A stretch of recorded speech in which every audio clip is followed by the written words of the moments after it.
UPSC civil services prelims exam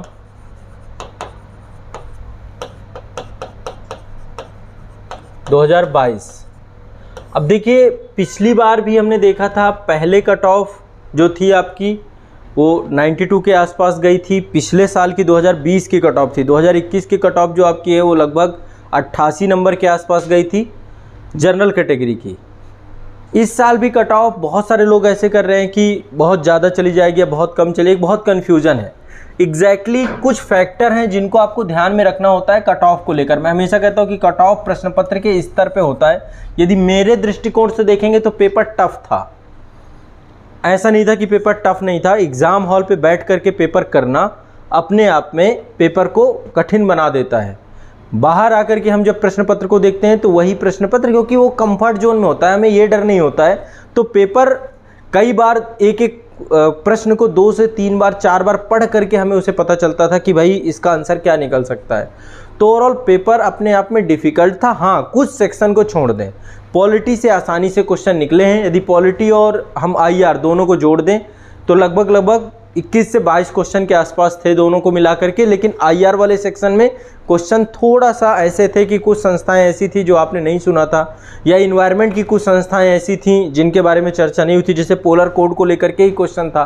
तो overall मतलब आमतौर पे न्यूज़ में तो चीज़ें रहती हैं बहुत सारी, ऐसा नहीं कोई चीज़ न्यूज़ में नहीं रहती। अब मैं एक चीज़ आपको बताता हूँ नेक्स्ट टाइम के लिए क्या करना है।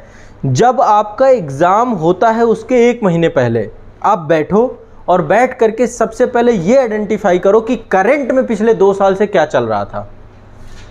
सिर्फ ये नहीं है कि करंट पढ़ना है, बट करंट को ऑब्जर्व करना है। 2 साल के अंदर अंदर करंट में क्या क्या चीज़ें हुई हैं पर्टिकुलर अलग अलग सेगमेंट पे, और ख़ासकर इन्वायरमेंट, साइंस टेक्नोलॉजी और इंटरनेशनल रिलेशन, ये 3 सेक्शन को आपको ज़्यादा फोकस करना है। अब पिछली बार जो है खेलों से जुड़े हुए क्वेश्चन आ गए थे, इस बार एक भी नहीं आए, है ना। तो यूपीएससी है कहीं ना कहीं पे करंट को लेकर के वो किसी न किसी रूप में जोड़ करके इसको देख रहा है। तो इसलिए चाहे इकोनॉमी हो करंट से जोड़ करके देख रहा है, IR करंट से जोड़ करके देख रहा है, साइंस टेक करंट से जोड़ के देख रहा है, या फिर इन्वायरमेंट का टॉपिक जितना भी है वो भी करंट से जोड़ के देख रहा है। तो 1-2 कथन आपके ऐसे आ रहे हैं, लेकिन कुछ ना कुछ चर्चा में रह रही हैं कोई ना कोई बातें। तो ये हमें मतलब अपने दिमाग में बांध लेना है कि PT देने जाने के 1-2 महीने पहले बैठ करके करंट को ऑब्जर्व करना, उसका हिस्टोरिक बैकग्राउंड जरूर पढ़ना है ना। जैसे आपने इस बार देखा मॉडर्न हिस्ट्री से ज़्यादा क्वेश्चन नहीं थे, 4 ही क्वेश्चन थे, बट मॉडर्न हिस्ट्री के 4 क्वेश्चनों में 2 क्वेश्चन आपके करंट अफेयर से जुड़े हुए थे जो चर्चा में थे। तो इसलिए करंट अफेयर्स को हमें थोड़ा सा सीरियसली लेना है, और उसको फिर ऐसे नहीं पढ़ना कि केवल करंट में क्या चल रहा था उसके हिसाब से पढ़ रहे हैं, उसको हम हिस्टोरिक बैकग्राउंड से जोड़ करके पढ़ें। जैसा कि मैंने आपको मास्टर नोट्स में बताया कि आपको करना क्या चाहिए, एक टॉपिक उठाया, अब उस टॉपिक को आपको पुराना भी उसका पीछे से लेकर के अब तक पूरा कवर करो, तो वो आपके लिए बहुत बेनिफिट हो जाएगा, बहुत बेनिफिशियरी हो जाएगा। तो पहली चीज़ तो आप ये ध्यान दीजिएगा। दूसरा, अब बात करते हैं देखो कट ऑफ की क्या हो सकती है ऑफिशियली। 3-4 पॉइंट पे हमें देखना पड़ेगा। पहला तो CSAT। बहुत सारे बच्चे हैं CSAT के पेपर में, इस बार बहुत सारे लोग बोल रहे थे कि CSAT का पेपर आसान है। हाँ, इस बार कंप्रीहेंशन का जो सेगमेंट था निश्चित तौर पे उसमें किया जा सकता था, पैराग्राफ निकल रहे थे, लेकिन ओवरऑल तब भी देखें मैथ, रीजनिंग और ये सारी चीज़ें इतना भी आसान नहीं था। तो CSAT एक बड़ा फैक्टर बनता है। बहुत सारे बच्चे जिनका GS में अच्छा परफॉर्म करके आते हैं, CSAT में नहीं हो पाता है तो भी कट ऑफ गिरती है। एक फैक्टर आपका CSAT बनता है। दूसरा क्या होता है, जैसे अभी आंसर की जितनी भी लोगों ने जारी की हैं, सभी की आंसर की यूपीएससी के आंसर की जो फाइनल आंसर की यूपीएससी की है, उससे वो कहीं ना कहीं पे 2-4 क्वेश्चन 5 क्वेश्चन तक ऊपर नीचे होती ही होती हैं। 1-2 क्वेश्चन ऐसा भी है जो यूपीएससी डिलीट भी करता है।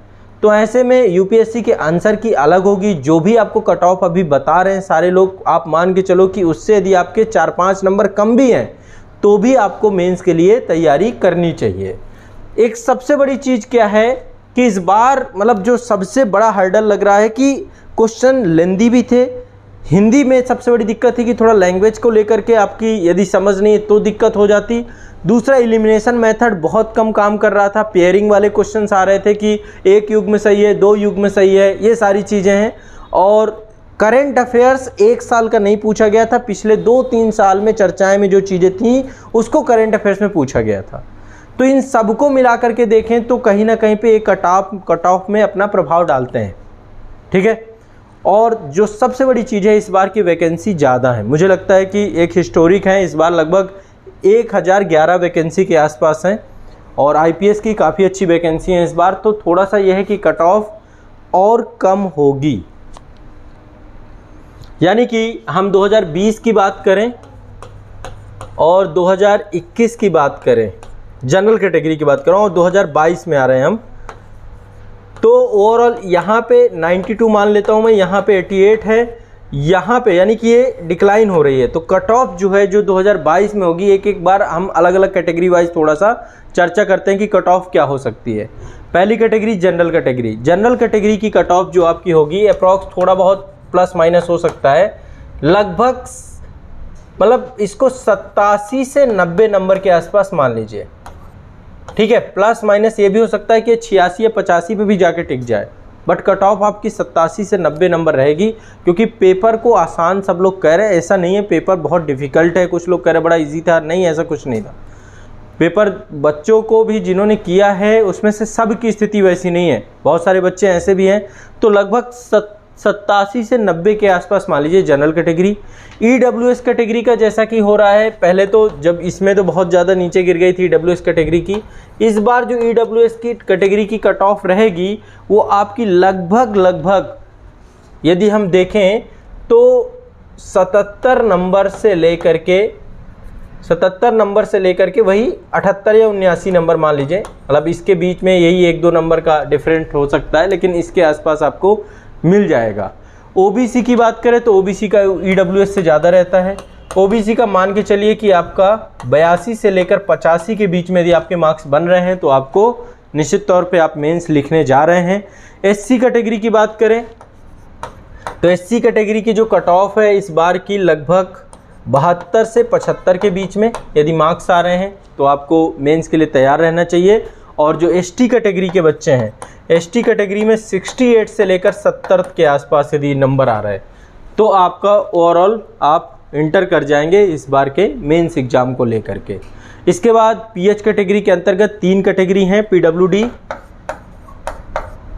ठीक है, 1, 2, 3, 5, ठीक है। इन तीनों कैटेगरी की यदि बात करें तो पीडब्ल्यूडी 1 का बहुत ज़्यादा रहता है, लगभग मान के चलिए कि इस बार जो ऑलमोस्ट अब दोनों के बीच का गैप कम हो रहा है, जैसे एसटी का और इनका गैप अब धीरे धीरे कुछ में गई है कट ऑफ बहुत नीचे, खासकर पीडब्ल्यू3 की कट ऑफ काफ़ी ज़्यादा नीचे गई थी इस बार। तो यदि उस आधार पे देखें तो कट ऑफ जो जाएगी आपकी पीडब्ल्यूडी 1 की, ये लगभग आपकी 64 नंबर से ले करके 66 नंबर के बीच जा सकती है। इसके प्लस माइनस 2 आपको लेकर के ही चलना है, ठीक है, इतने अप डाउन होगा। इसके बाद आपका पीडब्ल्यूडी 2 में यदि हम देखें तो कट ऑफ जो आपकी होगी ये भी बहुत ज़्यादा एक दूसरे से क्लोज ही है, बहुत ज़्यादा ऐसा नहीं है। 62 से ले करके 65 नंबर के बीच यदि बन रहा है तो यहाँ पे हो जाएगा। और तीसरी कैटेगरी है, इसकी कट ऑफ काफ़ी ज़्यादा गिरी है, तो ओवरऑल देखें इसका तो लगभग 40 से लेकर के 42 नंबर के आसपास बन रहा है तो पीडब्ल्यूडी 3 कैटेगरी में। और पीडब्ल्यूडी 5 में यदि देखें हम तो लगभग आपका ये कट ऑफ जाएगा आपका 41 से लेकर 43 के आसपास। ये ऑलमोस्ट कट ऑफ का प्रेडिक्शन मेरा खुद का है। पिछली बार जो मैंने प्रेडिक्ट किया था लगभग उससे 1-2 क्वेश्चन कम, 90 से 95 के बीच मैंने बताया था, लेकिन इस बार जो है 88 के आसपास आपका आया। तो यहाँ पे अभी मान के चलिए इसको 85 ही, जो 85 वाले हैं वो भी मतलब पूरी तरीके से मेंस के लिए आपको लग जाना चाहिए, कोई दिक्कत नहीं है। प्लस माइनस थोड़ा सा 1-2 क्वेश्चन होते हैं, क्योंकि 1-2 क्वेश्चन डिलीट हो जाते हैं और उसके हिसाब से कट ऑफ में थोड़ा सा वेरिएशन आता है। तो ओवरऑल ये कट ऑफ 2022 की जहाँ तक रहेगी। और मेंस एग्ज़ाम अब देखो बच्चों को क्या करना चाहिए, जैसे ही पीटी क्वालिफाई लग रहा है कि हमारा हो रहा है, आपको सिर्फ लिखना है, 3 महीने लिखने की ही प्रैक्टिस करनी है। करंट के क्वेश्चन उठाइए, उस पर लिखना चालू करिए, डायग्राम बनाना चालू करना है। तो आंसर राइटिंग को लेकर के मंडे से हम चालू करेंगे पूरा का पूरा, और जो मंडे से चालू करेंगे जीएस के चारों पेपर को लेकर, जैसे मैं पहले चल रहा था, एक दिन पहले से मैं टॉपिक आपको बता दूंगा, एक क्वेश्चन जो है हम लोग पिछली जैसे हम पहले कर रहे थे लिखना सीखे में उसी तरीके से लेकर के इसमें चलेंगे, ठीक है। तो डेली का आपका एक क्वेश्चन का होगा। और इस बार जो है मैं कुछ आपको कॉपियाँ भी दिखाऊंगा, जो सिलेक्टेड कैंडिडेट थे उनकी कॉपियों से एक आइडिया लगेगा कि हाँ आपकी आंसर राइटिंग में और आपको क्या इम्प्रूवमेंट करना चाहिए, और यदि आप इम्प्रूवमेंट कर रहे हैं तो उसको कैसे आपको कंटिन्यूअस सस्टेन बना के चलना है। जिन्होंने लिखना सीखे किया है और आंसर राइटिंग बेहतर हुई है, सबसे बड़ी चीज़ होती है कि अब उसको मेंटेन करके रखना है ना, वो सबसे बड़ा टास्क होता है आपका। तो आंसर राइटिंग को लेकर के हम इस डायरेक्शन पे भी काम करेंगे। तो ये आपका यूपीएससी सीएससी प्रीलिम्स एग्जाम 2022 को लेकर के कट ऑफ प्रेडिक्शन था मेरा, और मेंस को लेकर के अब हम लग जाएंगे मंडे से। ठीक है, अगेन मैं आपको सारे टॉपिक सैटरडे को दूंगा जब डाउट सेशन आपका होगा, और उन टॉपिक्स पे हम आंसर राइटिंग करेंगे। हमारा फ्राइडे का जैसे करंट का रहता था, तो करंट का भी हम आंसर राइटिंग उसी हिसाब से लेकर के चले। जो लेटेस्ट करंट में चीज़ें चल रही होंगी उस चीज़ को फिर से हम एक बार रिज्यूम करेंगे और आंसर राइटिंग पे वापस आ जाएंगे। ठीक है, तो आपको मंडे से करंट अफेयर आंसर राइटिंग को फिर से हम लोग रिज्यूम करेंगे, क्योंकि एक तो यूपीपीएससी का आपका पेपर हो चुका होगा, पिछले संडे को ही पेपर होना है। तो मंडे को मैं आपका पहले क्वेश्चन ज़रूर लिखवाऊंगा। क्वेश्चन लिखवाने के बाद इसके बाद हम पेपर को फिर पूरे दिन उस दिन क्लासेस नहीं करके क्वेश्चन के आंसर को ही हम लोग डिस्कस करेंगे पूरे के पूरे जितने भी हैं। ठीक है, तो क्योंकि यूपीपीएससी में क्या है, देखो अभी स्तर में चाहे जितना भी हो, यूपीएससी का जो स्तर है उस स्तर को अभी यूपीपीएससी में नहीं है। थोड़ा बहुत चेंजेस होते हैं, लेकिन ओवरऑल फैक्चुअल चीज़ें ही हैं। Factual question, one liner question बहुत ज़्यादा होते हैं। तो इसलिए यूपीपीएससी जो आपका अभी होगा, तो उसमें एक दिन में मतलब ज़्यादा से ज़्यादा 2 घंटे 3 घंटे के अंदर अंदर हम क्वेश्चंस को डिस्कस कर लेंगे। पिछली बार भी मैंने आपको करवाया था। तो मंडे को यूपीपीएससी का एक बार जो क्वेश्चन का पैटर्न एनालिसिस होगा उसको भी हम चर्चा करेंगे, देखेंगे। ठीक है, तो चलिए आज के लिए इतना ही रखते हैं, और नेक्स्ट कल जो है आपका